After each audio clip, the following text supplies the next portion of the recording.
नमस्कार, मैं हूं के उपाध्याय और आप देख रहे हैं जनता टीवी। उत्तर प्रदेश में माहौल एक बार फिर से गर्मा गया है। माहौल इस बार धार्मिक है। बात जिन्ना से शुरू हुई थी और अब अयोध्या, काशी, मथुरा तक पहुंच गई है। 2 दिन पहले उत्तर प्रदेश के उप मुख्यमंत्री केशव प्रसाद मौर्य ने एक बयान दिया जिसमें उन्होंने कहा कि अयोध्या, काशी में भव्य मंदिर निर्माण जारी है और अब मथुरा की बारी है। इसके बाद जैसे राजनीतिक भूचाल आ गया। मायावती ने ट्वीट करके इस पर आपत्ति जताई। समाजवादी पार्टी ने भी कहा कि विकास की बात अगर नहीं है तो अब वापस धार्मिक मुद्दों को उभारा जा रहा है। प्रदेश के माहौल को खराब करने की कोशिश की जा रही है। आखिर जरूरत क्या पड़ी जब अयोध्या में राम मंदिर बन ही रहा है, काशी में भव्य मंदिर का निर्माण जारी है। हालांकि काशी में जो निर्माण जारी है वह उसी मंदिर का जीर्णोद्धार किया गया है, तो उसके बाद मथुरा की कौन सी बारी है, यह केशव प्रसाद मौर्य ने भी स्पष्ट नहीं किया है। तो अब मथुरा को लेकर के जो माहौल गरमाया है उस पर राजनीति भी गरमा गई है। अखिलेश यादव ने कुछ दिनों पहले कहा था, जिन्ना को स्वतंत्रता सेनानी बताया था। अब मुद्दों की बात से हट करके, विकास की बातों से हट करके धार्मिक माहौल गर्म हो रहा है। आखिर क्यों उत्तर प्रदेश में हर बार चुनाव जब आते हैं तो मुद्दे विकास से हट जाते हैं और धार्मिक माहौल पर, सांप्रदायिक बातों पर, मजहबी बातों पर आकर के चुनाव टिक जाता है? इसकी जरूरत क्यों पड़ती है? इसी पर आज हमारी बहस है। हमारे साथ चर्चा में जुड़ेंगे भारतीय जनता पार्टी के प्रवक्ता संजय चौधरी, समाजवादी पार्टी के जावेद अहमद, गोपेश्वर चतुर्वेदी, ये सदस्य हैं कृष्ण जन्मभूमि ट्रस्ट के। इसके अलावा मुस्लिम धर्मगुरु कौसर हयात खान भी हमारे साथ जुड़ेंगे। संजय चौधरी जी से हम शुरुआत करते हैं। संजय जी, आखिर क्या जरूरत पड़ गई भारतीय जनता पार्टी को मथुरा की बात करने की, जबकि आपका जो एक पुराना एजेंडा था राम मंदिर का, राम मंदिर में तो भव्य मंदिर का निर्माण जारी है और बहुत शांतिपूर्वक इसे मुस्लिमों ने भी स्वीकार कर लिया। उसके बाद प्रदेश के माहौल को गरमाने की जरूरत क्यों पड़ी?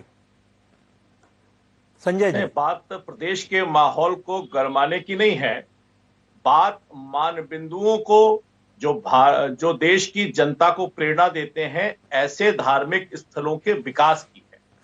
आपने देखा कि अगर अयोध्या में मंदिर बन रहा है तो उस मंदिर के साथ साथ विकास के नए कीर्तिमान स्थापित हो रहे हैं। पूरा अयोध्या आज पर्यटकों की स्वर्णिम नगरी बन गया है। देश विदेश से लोग पर्यटन के लिए वहां आ रहे हैं। इससे अयोध्या का तो विकास हो ही रहा है, वहां के लोगों के भी सामाजिक और आर्थिक जीवन में मथुरा की जरूरत क्यों पड़ी?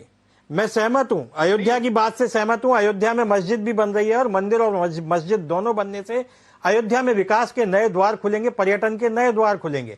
लेकिन मथुरा की बात अचानक से ऐन चुनाव के वक्त पर उछाल देने का मतलब क्या है? जबकि स्वामी प्रसाद मौर्य ने उसके तत्काल बाद, जब केशव मौर्य ने कहा, उसके बाद कहा कि ऐसी कोई योजना नहीं है। आखिर भारतीय जनता पार्टी में इसमें एका क्यों नहीं दिखाई दे रहा है? संजय जी। नहीं, उपाध्याय जी, आप तो इस बात को जानते हैं कि भारतीय जनता पार्टी सांस्कृतिक राष्ट्रवाद में विश्वास करती है। हम ये मानते हैं कि व्यक्ति को अगर पेट में आहार चाहिए तो हृदय को प्यार भी चाहिए, मस्तिष्क को विचार भी चाहिए और आत्मा को संस्कार भी चाहिए। आप बड़ी बड़ी इमारतें खड़ी कर लीजिए, लेकिन अगर मन को सुरक्षा नहीं मिल पाएगी तो वो विकास नहीं हो पाएगा। अगर बेटे में ये संस्कार नहीं आ पाएगा, वो बहुत बड़े घर में रहता होगा और बेटा विदेश में चला जाएगा, अगर बेटा पिता की सेवा नहीं करेगा तो ऐसा विकास बेकार है। आपने देखा होगा कि बंबई की एक घटना होती जिसमें 1,500 करोड़ की संपत्ति की स्वामिनी एक स्त्री अपने घर में कंकाल बन जाती है और उसके लिए कोई नहीं आता। विकास केवल इमारतों का बनाना नहीं है, विकास केवल वो नहीं है कि आपने सड़कें बना दी। विकास के लिए विश्वास जगाना भी जरूरी है, इसमें सुरक्षा भी जरूरी है, इसमें संस्कार भी जरूरी है और भारतीय जनता पार्टी उसी लिए काम कर रही है। मंदिर के इश्यूज तो जिन लोगों ने उठाए हैं वो विश्व हिंदू परिषद था, लेकिन उनके इशू के साथ भारतीय जनता पार्टी पीछे से खड़ी थी और पीछे से खड़े होने के कारण भारतीय जनता पार्टी ने उन स्थानों का विकास करके उन्हें पूरी दुनिया में फैलाया है। आप देखिए, अगर अयोध्या में दीपोत्सव होता है तो चाहे वो इंडोनेशिया हो, चाहे वो मलेशिया हो, दूर दूर के लोग वहां पर आ रहे हैं, अपने आप को जोड़ रहे हैं। वही हाल काशी में हो रहा है। आज पूरे देश और दुनिया के लोग काशी में आकर काशी के बदलते हुए रूप को देख रहे हैं। उससे पर्यटन भी बढ़ रहा है, लोगों को रोजगार मिल रहा है, उनको आर्थिक स्थिति बदल रही है। तो ऐसे ही विकास का क्रम अयोध्या और मथुरा, काशी के बाद मथुरा की तरफ भी बढ़ना चाहिए। मुझे लगता है विकास का ये पैमाना उत्तर प्रदेश में भारतीय जनता पार्टी के समग्र राष्ट्रवाद को परिभाषित करने के लिए पर्याप्त है और केशव जी ने, मुझे लगता है, इसी बात को कहा है क्योंकि ठीक है मथुरा संजय जी। अब एक्सप्रेस हाईवे से जुड़ रहा है, वहां पार्किंग की समस्या का समाधान हो रहा है, वहां जो बिजली के तार आपने देखा होगा वो समाप्त हो गए हैं। तो वो विकास की दौड़ में मथुरा भी अब काशी और अयोध्या की तरह आ जाए, इसीलिए भारतीय जनता पार्टी सांस्कृतिक राष्ट्रवाद की वैचारिक अवधारणा के आधार पर मथुरा को भी उसमें सम्मिलित कर रही है। ठीक है। जावेद जी, जो संजय जी ने कहा वो आपने सुना, लेकिन आप इस पर समाजवादी पार्टी के नेता होने के नाते और समाजवादी पार्टी के प्रवक्ता होने के नाते आप क्या सोचते हैं? यह मुद्दा क्या जरूरी था इस चुनाव में? और आप ही से एक काउंटर सवाल भी है, क्या जिन्ना का मुद्दा उठाया जाना भी जरूरी था? जावेद जी। देखिए आदरणीय उपाध्याय जी, इस सांस्कृतिक राष्ट्रवाद की बात आरएसएस और भारतीय जनता पार्टी करती है। उस सांस्कृतिक राष्ट्रवाद में चीन हमारी सीमाओं के अंदर घुस के जब गांव के गांव बसा लेता है, तब इनके मुंह से आवाज नहीं निकलती। जब इनके लौह पुरुष लाल कृष्ण आडवाणी जी जिंदा के कब्र पर पैरों पर शीश नवाकर उसको विश्व का सबसे बड़ा धर्मनिरपेक्ष बता देते हैं, तब इनका राष्ट्रवाद उछाल नहीं मारता है। जब उससे भी पेट नहीं भरता इस विचारधारा का, तो इनके विदेश मंत्री रहे बड़े नेता आदरणीय जसवंत सिंह जी एक पुस्तक लिख देते हैं, अटल जी क्या क्या प्रशंसा में कह देते हैं, और जिन्ना का इकलौता वारिस जो भारत के अंदर है वो इनका कितना बड़ा समर्थक है, उस पर ये फिर चुप्पी साध जाते हैं। जिन्ना ने जो कुछ भी किया है, जिन्ना से इस देश के मुसलमानों का, भारतीय लोगों का कोई लेना देना नहीं है। ये जबरन आरोप लगाने का काम करते हैं, और सबसे ज्यादा जिन्ना की लिखित और मौखिक प्रशंसा ये स्वयं करते हैं। नंबर 1। नंबर 2, जिस राष्ट्रवाद की इन्होंने बात की है, सबको देशद्रोही बताने का काम करते हैं, सबको कटघरे में खड़ा करने का काम करते हैं। इन्होंने कॉपीराइट ले रखा है धर्मों का कि कौन हिंदू है, कौन मुसलमान है, कौन सनातन धर्मी है, कौन आर्य समाजी है, कौन बौद्ध है। ये सर्टिफिकेट बांटने का इनको किसने ठेका दे रखा है? कहां से इन्होंने ई टेंडर हासिल किया? किसने इस देश के अंदर मर्यादा पुरुषोत्तम श्री राम या राजनीति और कूटनीति के और प्यार के सबसे बड़े मसीहा भगवान श्री कृष्ण के मंदिर या उनके नाम पर किसने विरोध किया है, या शिव के नाम पर किसने विरोध किया है? ये जबरन इस तरीके की बात करते हैं कि जो लोगों को विभाजित करने का काम करे। ये जब जिन्ना की बात करेंगे तो सावरकर की बात नहीं करेंगे। सावरकर ने अगर हमको माफी मांगकर इस देश की आजादी के आंदोलन में जो योगदान दिया था उस पर पानी फेर दिया, उसी तरीके से ये कहा गया कि इतिहास की समझ को लेने का काम कीजिए कि जितना भी एक समय भारत की आजादी की लड़ाई में थे, लेकिन जब उन्होंने मुस्लिम लीग का दामन थामा और भारत माता के 2 टुकड़े करने का काम किया, तो उसी दिन से वो हमारे दुश्मन नंबर 1 जावेद हो गए। जी, उप मुख्यमंत्री ने मथुरा का मुद्दा उठाया है। जावेद जी, उप मुख्यमंत्री ने मथुरा का मुद्दा उठाया है। मथुरा के मुद्दे पर आप क्या कहेंगे? समाजवादी पार्टी की मथुरा को लेकर के रणनीति क्या है और नीति क्या है? वो क्या मथुरा को लेकर के, क्योंकि मथुरा कृष्ण की भूमि है, यदुवंशियों की भूमि है, और समाजवादी पार्टी तो यदुवंशियों की प्रिय पार्टी है। यदुवंशियों को पानी पी पी कर गाली देने वाले कि पब्लिक सर्विस कमीशन में सारे यादव भर दिए गए, आज इनका यादव प्रेम उमड़ आया। ये कहां पर खड़े लोग हैं? ये जो 4.5 साल की असफलता है, विफलता है, क्रूरता और निपुणता भरा शासन है, जिसमें जनता इनके एजेंडे में नहीं रही, जन कल्याण इनके एजेंडे में नहीं रहा, अपनी विफलताओं को छिपाने के लिए ये ध्रुवीकरण का एकमात्र प्रयास। मैं आपके माध्यम से पूछ रहा हूं कि भगवान बड़ा या इंसान बड़ा? ये संजय जी बता दें कि भगवान का महत्व ऊपर है कि इंसान का महत्व ऊपर है? अखिलेश यादव जी ने भगवान विष्णु के पर्यायवाची इकाना के नाम से लखनऊ में स्टेडियम बनाया, इन्होंने उसमें इंसान का नाम जोड़ दिया। ये कितने बड़े सनातन धर्मी है, कितने बड़े हिंदुत्ववादी हैं, यही से इनकी पोल खुल जाती है। इन्होंने तो धर्म की आड़ में लोगों को विभाजित करने का काम किया।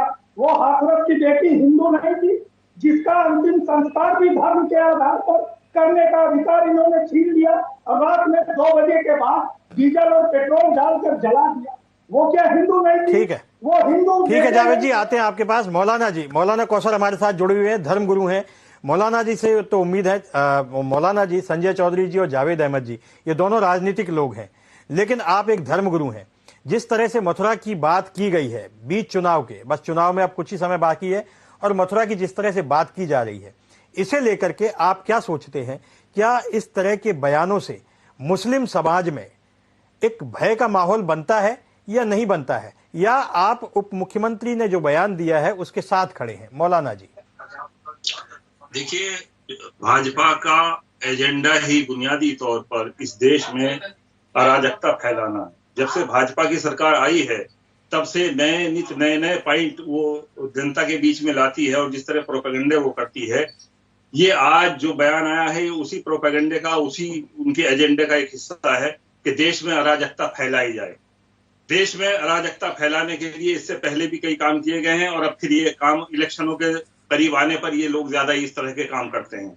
मैं एक बात वजाहत से कह देना चाहता हूं कि पूरी दुनिया के अंदर कोई भी देश हो, वो आप एक संविधान और आपसी समझौते से चलता है। और देशद्रोह की सबसे बड़ी तारीफ, सबसे बड़ी परिभाषा यह है कि जो आदमी उस देश के कानून को ना माने, संविधान को ना माने, वो देशद्रोही होता है। आज भाजपा की सरकारें खुल्लम खुल्ला देश के संविधान का उल्लंघन कर रही हैं। भाजपा के मंत्री खुल्लम खुल्ला संविधान का उल्लंघन कर रही हैं और खुल्लम खुल्ला उस संविधान के खिलाफ बयान दे रही हैं। तो इसका साफ मतलब है कि देशद्रोह होने के ये मुलजिम हैं, ये देशद्रोही हैं, और इनके क्या नाम, इन्हें सोचना चाहिए कि देश इस तरह नहीं चलेगा। ये देश में अराजकता फैला रहे हैं, और इस तरह जो है नित नए चीजें पैदा करके ये जिस सांस्कृतिक बदलाव की बात कर रहे हैं, सांस्कृतिक बदलाव बगैर क्या नाम कॉन्स्टिट्यूशन के सम्मान के नहीं आ सकता। कॉन्स्टिट्यूशन का अगर अपमान करोगे तो कोई सांस्कृतिक बदलाव यहां नहीं आएगा, बल्कि अराजकता फैलेगी, और अराजकता फैल रही है आज देश के अंदर। जब से भाजपा आई है, सामाजिक तौर पे भी और आर्थिक तौर पे भी और सियासी तौर पे भी देश बदहाल हो गया है। देश के अंदर पूरा बुरा हाल हो गया है। देश की सीमाएं भी अब क्या नाम, आप देख रहे हैं कि चीन जिस तरह घुस रहा है, तो देश की सीमाएं भी सुरक्षित अब नहीं है। ये भाजपा की इस नीतियों का क्या नाम वो है, जिस तरह का ये बात करते हैं कि साहब हम क्या नाम बदलाव लाएंगे और हम देश प्रेमी हैं और सब कुछ है, ये कुछ नहीं है। ये एक वर्ग विशेष के खिलाफ खास तौर से दुर्भावना रखते हैं, और उसका सबसे बड़ा सबूत यह है कि 75 साल की आजादी के बाद भी आज भी ये लोग सबसे ज्यादा जिन्ना का नाम लेते हैं, सबसे ज्यादा पाकिस्तान का नाम लेते हैं। इस मुल्क में सबसे ज्यादा पाकिस्तान का नाम लेने वाले भाजपा वाले हैं, सबसे ज्यादा जिन्ना। इसका साफ मतलब है कि ये मुसलमानों के दुश्मन है, मुझे लगता है और मौलाना साहब गंदी मानसिकता से ये इस तरह की बात कर रहे हैं। मैं क्या नाम इस बात को सदैव क्या नाम पसंद करता हूं। ठीक है, ठीक है मौलाना जी, आपके पास आते हैं, हम दोबारा आते हैं। गोपेश्वर जी हमारे साथ काफी लंबे समय से जुड़े हुए हैं। गोपेश्वर जी, आपने तीनों वक्ताओं की बात सुनी, आप तो मथुरा जन्मभूमि ट्रस्ट से सीधे जुड़े हुए हैं। ये जो बयान आया है मथुरा की बारी, इसे लेकर के आप क्या सोचते हैं, और जन्मभूमि ट्रस्ट में अब किस तरह की तैयारी की जरूरत आप महसूस करते हैं? क्या इस बयान से आप सहमत हैं, और यदि सहमत नहीं है तो अब वहां जरूरत क्या है? मतलब किस तरह के विकास की, किस तरह की तैयारी की बात की जा रही है? ये अभी समझ से परे है। गोपेश्वर जी, ऐसा है कि ये मुद्दा मथुरा का कोई आज का मुद्दा नहीं है। ये जब जैसे सरदार पटेल जी सोमनाथ के भग्नावशेष के स्थान पर पहुंचे और सीधा उन्होंने संकल्प लिया कि जहां पुनर्स्थापना सोमनाथ की होगी। लोगों ने पूछा अचानक आप क्या कर रहे हैं? उन्होंने कहा जब देश गुलाम हुआ तो सोमनाथ टूटा, और जब देश आजाद हुआ तो सोमनाथ पुनः अपने प्रतिष्ठा के साथ में खड़ा हुआ। तो ये ऐसी पीड़ा है हिंदू समाज की कि वो ये नासूर हमेशा चुपते रहते हैं, और जब यह कोई सफल चिकित्सक आता है उसका निदान होता है। अयोध्या, मथुरा, काशी, तो ये सबको इतिहास के तथ्य हैं कि 32,000 स्थान ऐसे हैं जहां पहले मंदिर थे और वहां मंदिर तोड़ करके मस्जिद बनाएगी। 3200 स्थान तो तीर्थों पे ऐसे हैं, 20 मथुरा में 20 स्थान है जहां पहले मंदिर थे और आज मस्जिद खड़ी हुई है। लेकिन जब ये रामजन्मभूमि का मुद्दा कोई आज का मुद्दा 452 साल में हल हुआ है। ऐसे कृष्ण जन्मभूमि का मुद्दा जब औरंगजेब ने मंदिर तोड़ा, उससे पहले 3 बार मंदिर तोड़ा, भाई गजनी ने तोड़ा, लोधी ने तोड़ा, लेकिन जब जब मंदिर टूटा, तो जब हिंदू स्वाभिमान खड़ा हुआ तो उसी जगह जन्मभूमि में मंदिर बना। औरंगजेब ने मंदिर तोड़ा, सबको पता है। कोई ये कहे कि मंदिर था या नहीं था, मंदिर तोड़ा या नहीं तोड़ा, मंदिर तोड़ा तो क्यों तोड़ा, मंदिर के ऊपर ही मस्जिद क्यों बनाई आपने। खैर, उसके बाद में जब ये मराठा लोग आए तो इनने कोशिश की दोबारा मंदिर बने, वह ज्यादा समय तक नहीं रह पाए। 1803 में यहाँ ब्रिटिश गवर्नमेंट आ गई, उनने 1816 में इसको नीलाम किया न्यू लैंडमार्क करके ईदगाह समेत 13.37 एकड़ को। बनारस के एक छोटे राजा थे पटनीमल, उनने इसको नीलामी में खरीद लिया। उनका प्रयास था मंदिर बने उसी स्थान पर जहां औरंगजेब ने मंदिर तोड़ के मस्जिद बनाई है। लेकिन वो मुकदमा 137 साल तक मुकदमेबाजी चली। आज भी 25 जजमेंट हैं हम पर, हर जजमेंट में, यहां से लेके हाई कोर्ट तक, उस समय हर जजमेंट में। तो गोपेश्वर जी, अब आप क्या चाहते हैं? आप क्या चाहते हैं कि वहां आप क्या चाहते हैं? आप जन्मभूमि से जुड़े हैं, आप क्या चाहते हैं कि पुरानी मस्जिद है उसे तोड़ दिया जाए? आप क्या चाहते हैं? इस देश में आग लगाना चाहते हैं? ये मस्जिद नहीं, ये जो मुख्य स्थान है भवन का, उसी के मलबे से, उसी के मंदिर से उसको तोड़ के खड़ा किया गया। अरे आप क्या कहते हैं, औरंगजेब का फरमान है, हम पे आपको कॉपी भेज देंगे।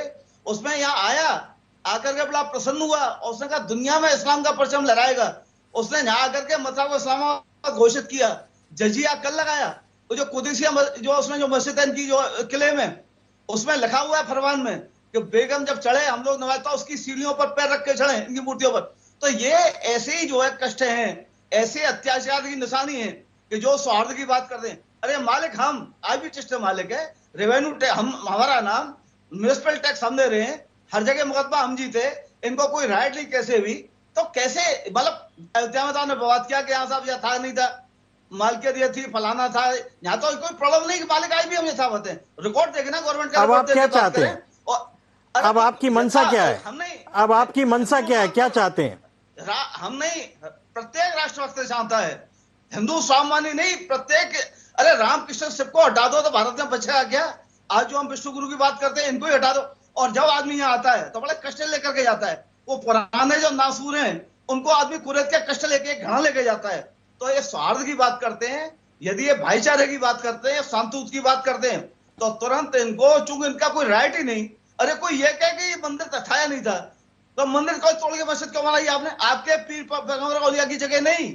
और फिर जन्मभूमि दूसरी नहीं हो सकती। मंदिर भगवान के लाखों हो सकते हैं, जन्मभूमि एक ही रहेगी नहीं। और जन्मभूमि है तो मंदिर निश्चित बनेगा। ऐसा नहीं है अयोध्या में लोग क्या क्या कहते थे, जब आंदोलन हम शामिल हुए, बहुत बात में शामिल हुए, आंदोलन हमसे 450 साल पहले चल रहा था, लेकिन तब भी लोग क्या कहते थे, कोई ये नहीं अरे कोई ये कह रहे ना कि अत्याचार था या नहीं था। लोग अब जब हमारे जो पुरखाओं के सामने मंदिर तोड़ा, कितने लोगों के बलिदान हुए होंगे। अब ठीक है गोपेश्वर जी, ठीक है। संजय जी अब क्या चाहते हैं? भारतीय जनता पार्टी क्या चाहती है? वहां पर मस्जिद तोड़कर मंदिर बने, या जो वर्तमान में मंदिर है वहां की व्यवस्थाएं दुरुस्त हो? क्योंकि ये जो बयान आया है, ये तैयारी, अब ये किस तरह की तैयारी है ये अभी स्पष्ट नहीं है। तो आप भारतीय जनता पार्टी के प्रवक्ता हैं, मैं जानना चाहूंगा कि किस तरह की तैयारी की बात उप मुख्यमंत्री केशव मौर्य जी कर रहे हैं। संजय जी, बात नंबर एक, वहां कोई मस्जिद नहीं है, वहां तो ईदगाह का एक मैदान है। और मैदान को लेकर, वो मैदान कृष्ण जन्मभूमि में आ जाए, मुझे लगता है कि ऐसी ही कोई याचिका कोर्ट में है, उस पर विचार चल रहा है। राम जन्मभूमि के समय भी भारतीय जनता पार्टी का स्पष्ट मत था कि या तो इसका निर्णय कोर्ट से निकले, या आपसी सहमति से निकले, या दोनों पक्षों के बीच में कुछ ऐसा हो जाए कि वो जमीन दूसरी ले रहे हैं, इस जमीन पर ये आ जाए। और ऐसे बहुत सारे उदाहरण इस्लामिक देशों में हैं जहां पर मस्जिद का भी स्थानांतरण उन्होंने नागरिक सुविधाओं के लिए किया है। तो इसलिए ये जो मुकदमा, देश में सौहार्द बना रहे, लोगों की आपस की दूरियां कम हो और एक देश के नागरिक के रूप में हम लोग रहें। और जो जिन्नावादी सोच है, जिसमें जिन्ना ये कहते थे कि एक देश में दो संस्कृतियां एक साथ रह ही नहीं सकती, ये बेसिक कॉन्सेप्ट था जिन्ना का, जिसने द्विराष्ट्रवाद के सिद्धांत को प्रतिपादित किया। तो ऐसे द्विराष्ट्र के सिद्धांत के प्रतिपादन में, जिसमें दो संस्कृतियों का एक साथ रहना ये असंभव बताया गया, तो ऐसे असंभव की बात करने वाले अखिलेश यादव जी, दुर्भाग्य की बात है कि उन्होंने अपने उस बयान को भी वापस नहीं लिया है।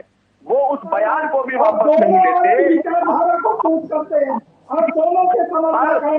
ये घुमाने का काम मत करिए। इतिहास के साथ इसीलिए विकास के पीछे छूट जाते हैं, तभी वो अपने मुद्दों में ऐसे जिला के मुद्दों को लेकर आते हैं और तभी उनके विधायक कहते हैं कि विधानसभा के अंदर पढ़ने चाहिए, जिलावादी सोच के साथ खुद को चुनना भी चाहिए। मुझे लगता है कि आज के इस दिन पर अगर समाजवादी पार्टी जिन्ना की सोच के साथ नहीं है तो उनके प्रवक्ता को कहना चाहिए जिन्ना के समर्थक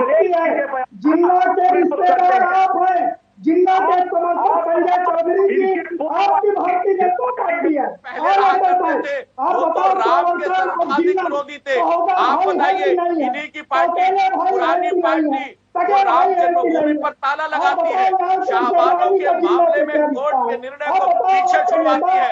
तो ऐसे लोग जो जिन्ना और जिन्नावादी सोच के आप दोनों की बात सुनाई नहीं दे रही है। अगर एक एक करके बोलेंगे, यदि आप दोनों एक एक करके बोलेंगे तो दोनों की बात सुनाई देगी। मेरा आग्रह है कि एक एक करके बोलें। संजय जी अपनी बात पूरी कर ले, उसके बाद मैं जावेद जी से आग्रह करूंगा कि जावेद जी अपनी बात कहें। संजय जी।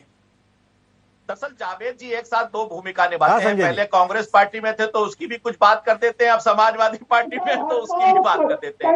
लेकिन दोनों पार्टियों का मूल चरित्र एक ही है, विचार एक जैसे ही है। पार्टियों का मूल चरित्र एक ही है कि आपके तो विरोधी है, चाहे कांग्रेस में रहे या सपा में, आपके विरोधी है वो। संजय जी वो आपके विरोधी है। जब कांग्रेस में थे तब भी विरोधी थे, आज भी विरोधी है। दोनों राम के विरोधी हैं, दोनों जिन्ना के समर्थक हैं, दोनों धर्म के आधार पर राजनीति करने वाले हैं। तभी तो मैंने कहा था कि राम संजय जी मेरी बात सुनिए। संजय जी सुनिए तो सही। संजय जी, मेरा ये कहना है, जैसा अभी मौलाना कौसर भी कह रहे थे और जावेद जी भी कह रहे हैं कि जिन्ना का सबसे अधिक नाम अगर किसी ने लिया है तो भारतीय जनता पार्टी ने लिया है। आपके जसवंत सिंह जी की किताब का उदाहरण जब भी बात होती है दिया जाता है। लाल कृष्ण आडवाणी जी का उदाहरण दिया जाता है कि वे जिन्ना की मजार पे गए थे। और ये स्पष्ट रूप से कई बार मुस्लिम धर्म गुरुओं ने भी कहा है और मुस्लिम नेताओं ने भी कहा है कि भारतीय मुसलमान का जिन्ना से कोई लेना देना नहीं है। अभी आपके बाद हम मौलाना साहब से भी इस बात पे स्पष्ट कर लेंगे। तो संजय जी, ये कि सबसे ज्यादा जिन्ना तो आप लोग बोलते हैं, ये इन सबका आरोप है।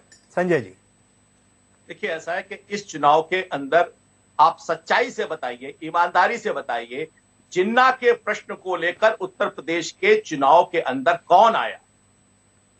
अखिलेश जी आए ना। अखिलेश जी ने उस विषय को कहा और हम अगर विरोध करते हैं तो कहते हैं आप जिन्ना का नाम बहुत लेते हो। तो ये तो दो बातें हो गई। जो लोग धर्म के आधार पर सबसे ज्यादा राजनीति करते हैं, हम उसके विरोध में खड़े होते हैं तो कहते हैं साहब हम धर्म की राजनीति कर रहे हैं। आपको कहता हूं, भारत का कोई भी नागरिक ये बताए कि उत्तर प्रदेश के चुनाव में इस जिन्ना के चिन्ह को लेकर सबसे पहले कौन आया? जो जिन्ना के चिन्ह को लेकर आते हैं और उनकी आत्मा में जो जिन्ना सवार हो जाता है, वही देश में दो तरह का व्यवहार करते हैं। इसीलिए मैं कहता हूं कि ये राजनीतिक दल एक जैसे हैं, ये करते खुद हैं और आरोप हम पर लगाते हैं। आप बताइए, राम जन्मभूमि के प्रश्न पर जो राम के भक्तों के ऊपर जो आरोप लगे, उनके ऊपर जो गोलियां चली, वो चलाने वाले कौन थे? हिंदू धर्म के खिलाफ सारे। ठीक है, साहब से पूछ लेते हैं। मौलाना कौसर, दोनों वक्ता चूंकि अब राजनीतिक वक्ता है तो वो राजनीतिक बातें करेंगे। आपसे अभी जैसे संजय चौधरी जी कह रहे थे कि वहां कोई मस्जिद नहीं है, ईदगाह का मैदान है और ईदगाह के मैदान के बदले की जमीन कहीं और दे दी जाएगी, इस तरह का वो प्रपोजल देना चाहते हैं। शायद उनकी ऐसी मंशा रही होगी केशव प्रसाद मौर्य की, और वो जो जमीन है वो कृष्ण जन्मभूमि को मिल जाए। और अभी गोपेश्वर जी भी कह रहे थे कि तमाम मुकदमे वे इस मुद्दे को लेकर के जीत चुके हैं, लेकिन उस पर क्रियान्वयन नहीं हो सका। आप क्या कहना चाहेंगे इस मुद्दे को लेकर के? क्या ऐसा कोई प्रावधान होता है, और यदि होता है तो क्या इस देश के मुस्लिम इसे स्वीकार करेंगे? नहीं, देखिए, मैं इस बात की वजाहत कर दूं सबसे पहले कि भाजपा से ज्यादा झूठ कोई नहीं बोलता। पूरी दुनिया में शायद भारत की ये सरकार है, भाजपा की सरकार, जो सबसे ज्यादा झूठ बोलती है। अभी जैसे उन्होंने कहा कि उस जगह कोई मस्जिद नहीं है, वहां एक बहुत बड़ी मस्जिद खड़ी हुई है और उसके अंदर नमाज होती है बाकायदा, वहां कोई मैदान वाली बात नहीं है। ये एक भाजपा का एक जिम्मेदार इस तरह का झूठ बोले चैनल के ऊपर आकर, अफसोस का मकाम है। ये क्या देश की हित के अंदर की बात करेंगे जो लोग अपनी झूठ से ये सियासत चलाना चाहते हैं।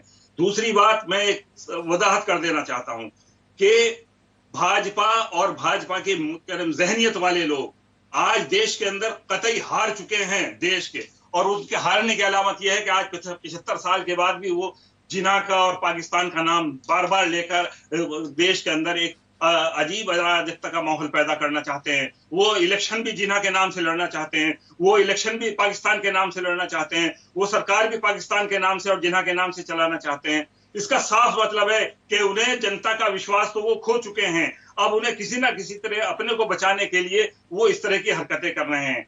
जहां तक एक चीज और आई थी बीच में कि मस्जिदों को तोड़कर मंदिर बनाए गए हैं।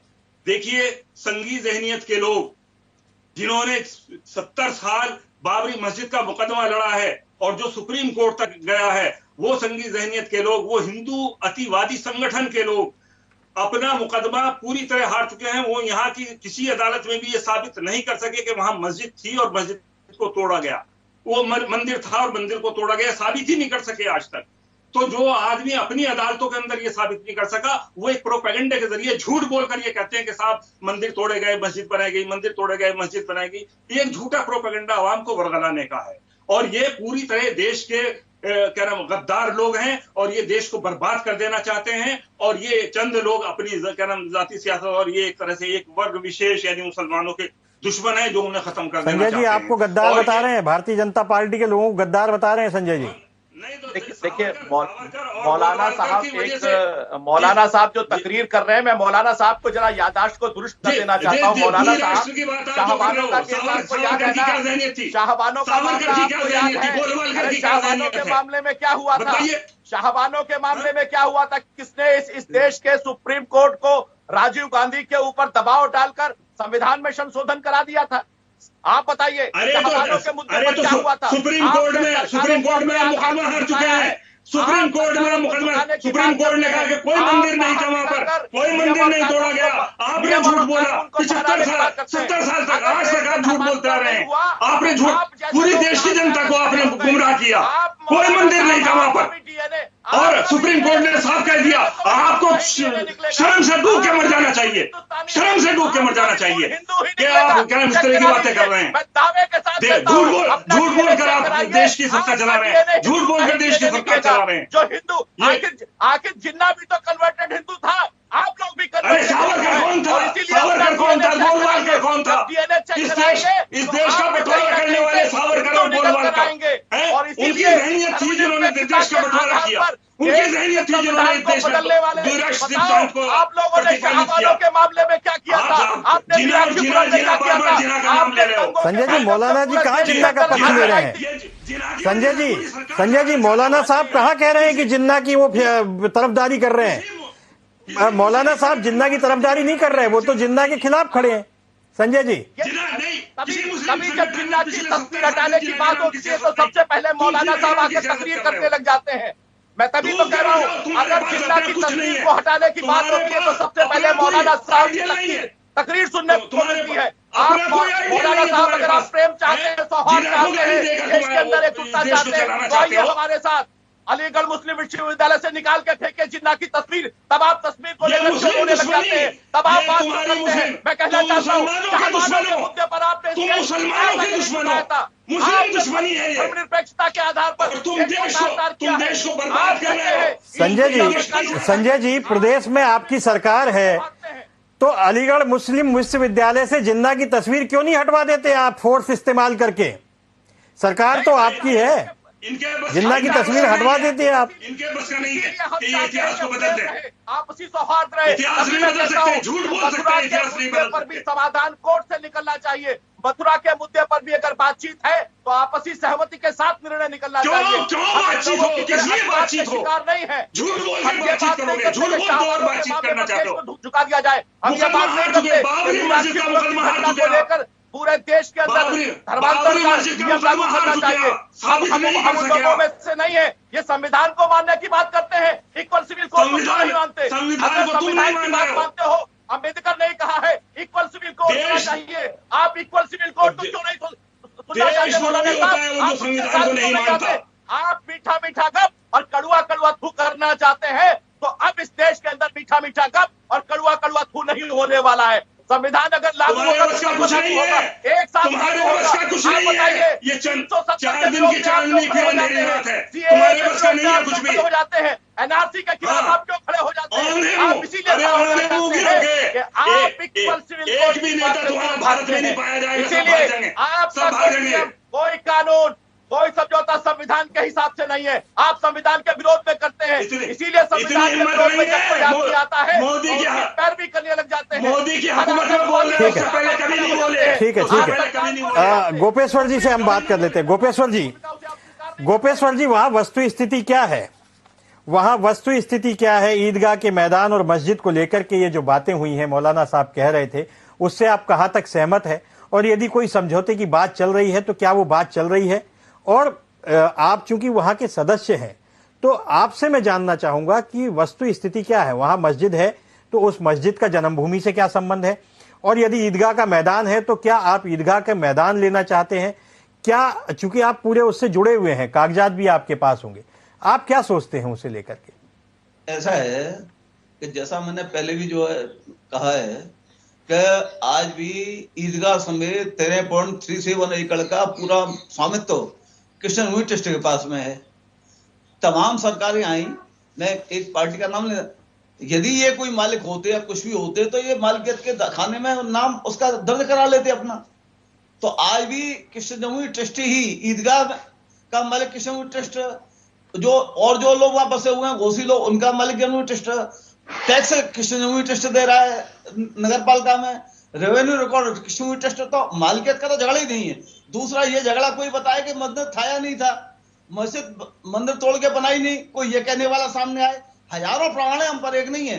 आप मुसलमानों के जो सबसे बड़े जो इनके जो जिसको ये नायक मानते हैं, हम सबसे बड़ा खलनायक मानते हैं औरंगजेब को, उसका फरमान हम पे मौजूद है कि यहाँ, और वो यहाँ आया और आकर के उसने अपनी प्रसन्नता व्यक्त की, कहा कि अब इस्लाम का परचम दुनिया में लहराएगा। उसने मथुरा का नाम इस्लामाबाद किया, ये उसी का फरमान है। उसने जजिया का उसी का फरमान है। उसी ने कहा कि कुदसिया मस्जिद में इसकी मूर्ति लगा दी जाए। तो ये किसको झूठा मानेंगे? तो ये मैं पुनः निवेदन करता हूं कि जब ये मंदिर था, मंदिर तोड़ के मस्जिद बनाई, वो जन्मभूमि पे ही मंदिर पे जो मस्जिद बनाई गई, तो स्वार्थ की बात है। यदि आप गोपेश्वर जी, आपने मौलाना साहब को सुना। मौलाना साहब कह रहे हैं कि सुप्रीम कोर्ट में ये बात कहीं नहीं ठहर पाई, न साबित कर पाए कि मस्जिदें तोड़ करके मंदिर बनाए गए, मस्जिद नहीं तोड़ी गई। तो ये तो मौलाना साहब अभी कह ही रहे हैं कि इस तरह का कोई प्रमाण सुप्रीम कोर्ट में नहीं दे पाए। अब हम यहाँ जो बैठे हैं, यहाँ तो हम एक तथ्यों पर बात कर रहे हैं, हम कोर्ट में तो बैठे नहीं है, नहीं हम कोई जज हैं। मैं निवेदन आपसे कर रहा हूँ, अपने स्टूडियो में इनके प्रूफ मंगा लीजिए।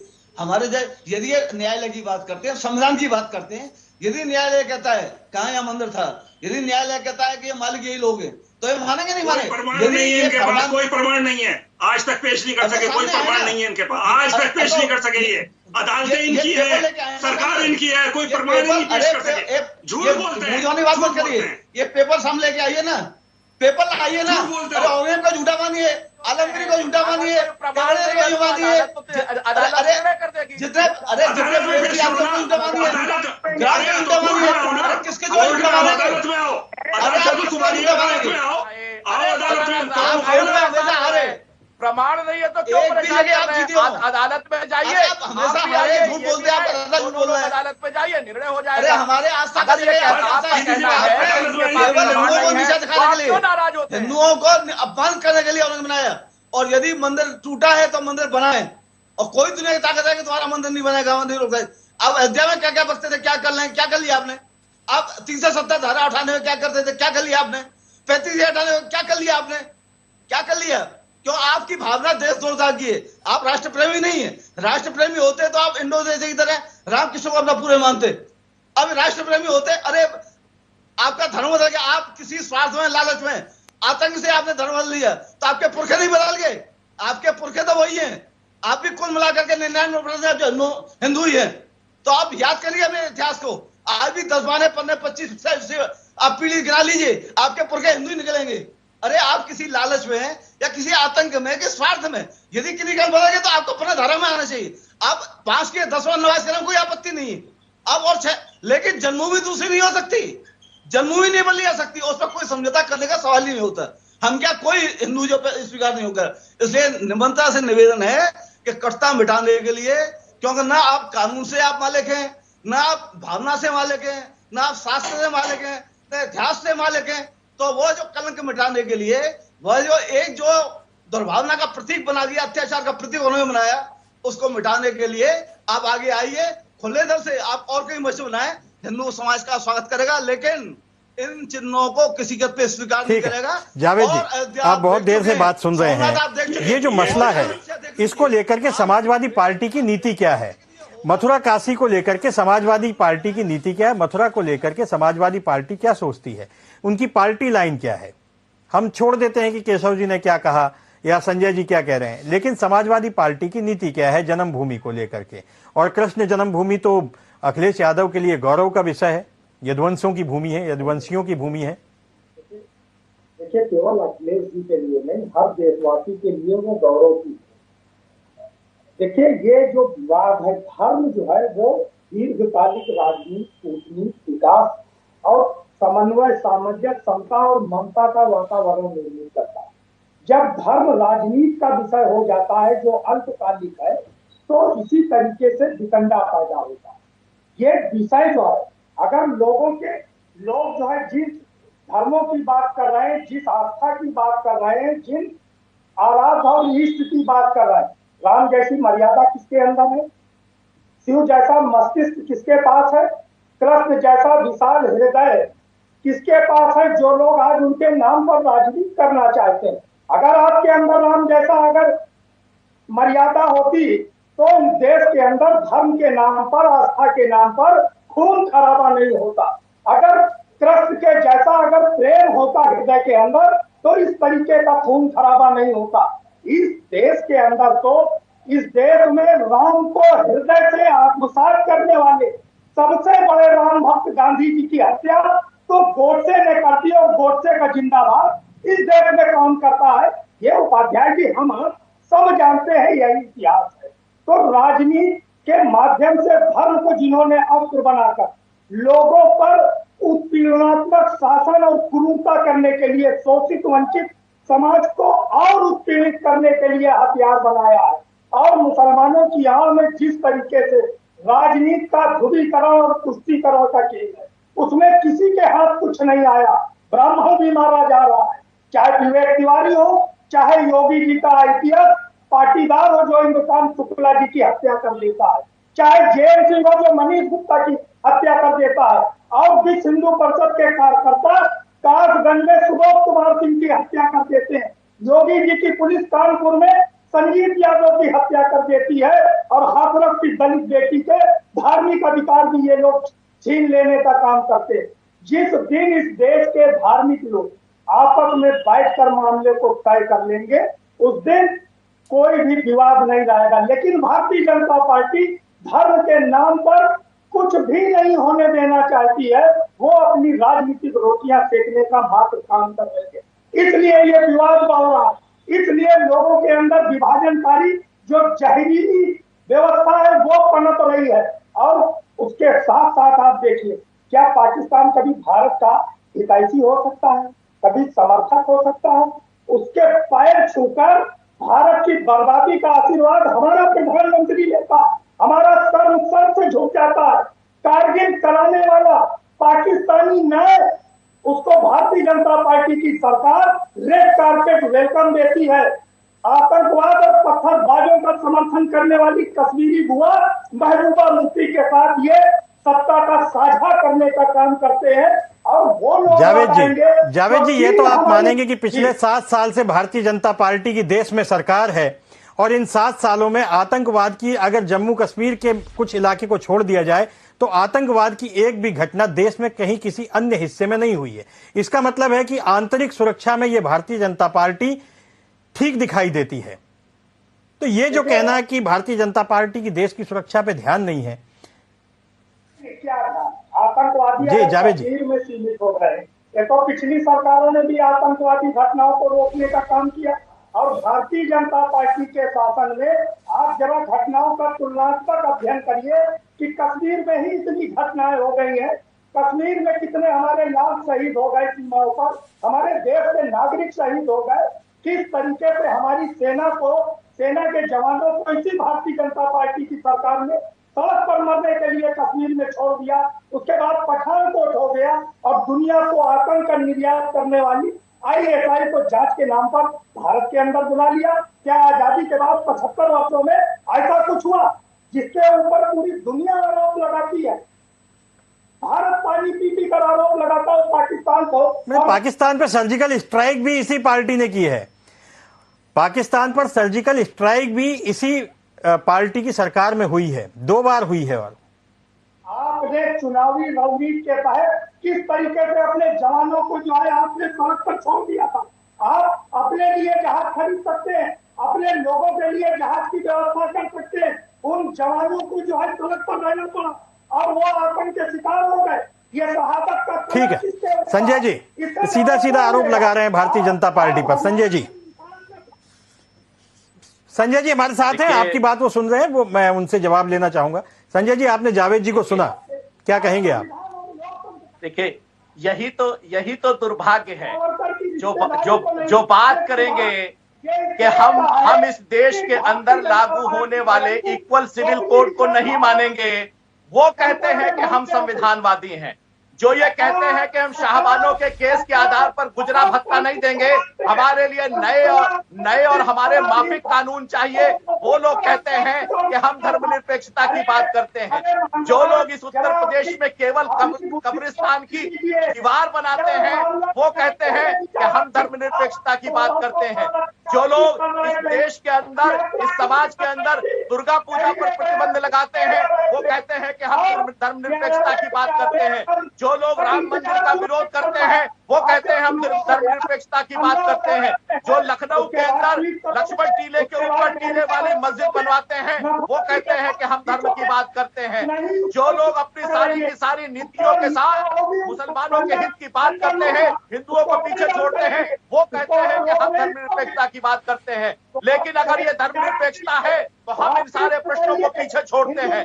अगर नियम और कानून केवल मुस्लिमों के लिए बनेंगे और हिंदुओं के साथ भेदभाव होगा तो इस देश के अंदर कोई भी राजनीतिक दल खड़ा हो या न खड़ा हो, भारतीय जनता पार्टी खड़ी होगी।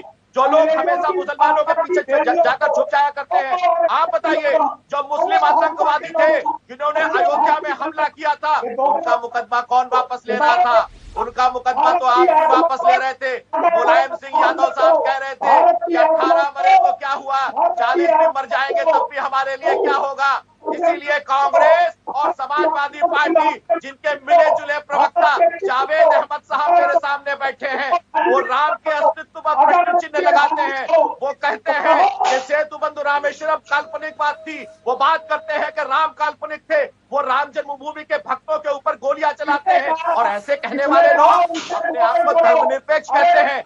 अगर ये धर्मनिरपेक्षता है, संविधान के किसी नियम और कानून को न मानने वाले केवल जैसे मनमोहन सिंह जी कहते थे। मौलाना साहब, आप सभी वक्ताओं को सुन रहे थे। एक मेरा सवाल ये है कि जिस तरीके से भारतीय मुसलमानों को जिस तरह से टारगेट किया जाता है और जिस तरह से मुस्लिम रिएक्ट करते हैं, उससे क्या इस देश की जो सांप्रदायिक सौहार्द है उसको ठेस पहुंचती है? और दूसरा मेरा सवाल है कि मुसलमान अगर राजनीतिक तौर पर देखा जाए तो किस दल के साथ खड़े हैं इस देश में? देखिए, पहले सवाल के जवाब में मैं आपसे ये कहूंगा कि इस देश में आजादी के बाद से एक संघी जहनियत के लोग लगातार मुसलमानों के खिलाफ एक अभियान छेड़े हुए हैं।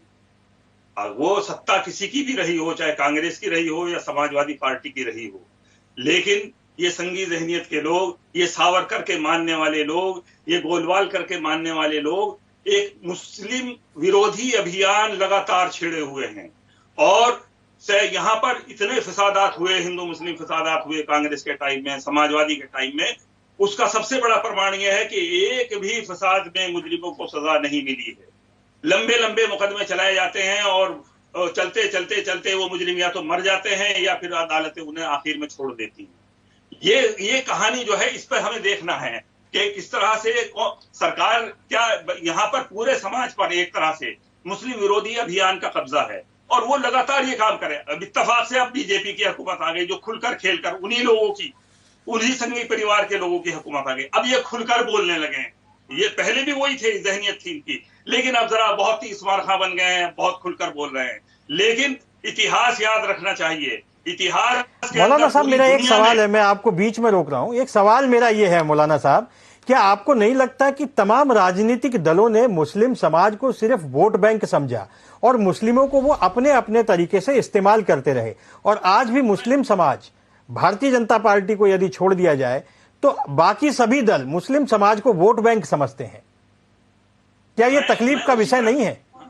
हाँ, नहीं, मैं उसी तरफ जा रहा हूं। मैंने इसी वास्ते एक लफ्ज इस्तेमाल किया कि पार्टी, किसी भी पार्टी की हुकूमत रही हो, लेकिन जो ये इस ज़हनियत के लोग, जो मुस्लिम विरोधी ज़हनियत के लोग, मुस्लिम दुश्मनी की ज़हनियत के मानसिकता के लोग जो हैं, उनको खुली छूट दी गई। कांग्रेस के दौरे हुकूमत में भी उनको खुली छूट दी गई, समाजवादी के दौरे हुकूमत में भी उनको खुली छूट दी गई कि वो खुलकर क्या नाम अपनी दुश्मनी का मुजाहिरा करें, मस्जिदों पर क्या नाम हमले करें, मुसलमानों पर हमले करें, मॉब लिंचिंग करें, क्या नाम। और फिर जितने बड़े फसादात हुए कांग्रेस के दौर में भी, किसी फसादी मुजरिम को कभी आज तक सजा नहीं हुई, किसी को भी सजा नहीं। उसका मतलब यह है कि कहीं ना कहीं इन मानसिकता वालों को छूट दी गई, जिसका नतीजा आज ये हुआ कि धीरे धीरे धीरे धीरे वो आज पूरी देश पर कब्जा हो गया और समाज भाजपा की हुकूमत आ गई है।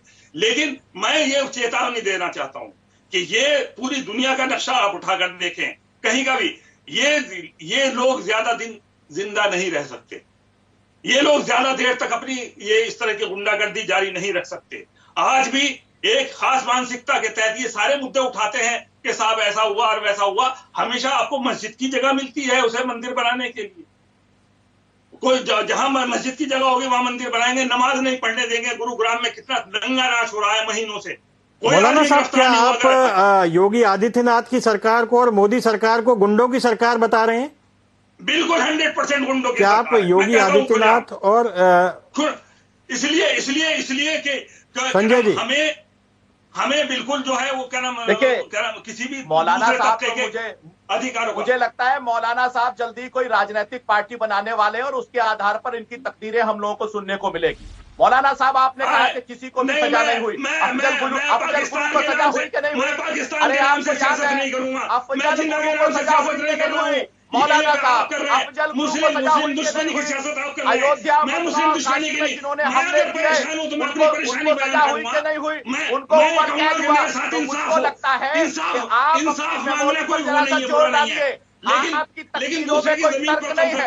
आप बताइए ना, मुसलमानों ने किया है तो भारतीय जनता पार्टी ने किया है। अरे अफजल गुरु कौन था? अफजल गुरु कौन था?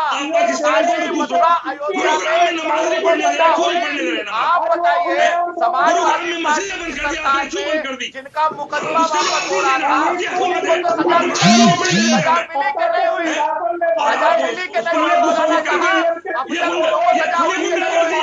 अफजल गुरु आ गया। जैसा कि उम्मीद थी, माहौल गर्मा गया है और ये माहौल गर्म ही रहेगा। भारतीय जनता पार्टी के केशव प्रसाद मौर्य ने जिस मुद्दे को उछाला था, उस मुद्दे की गर्माहट इस बहस में भी हमें देखने को मिली है। अभी ये बहस और गर्म होगी, ये मुद्दा और गर्माएगा। आप सब लोग इस बहस में हमारे साथ जुड़े, आप सब लोगों का बहुत बहुत शुक्रिया, धन्यवाद। उत्तर प्रदेश की राजनीति का यही एक मिथक है, यही एक सच भी है।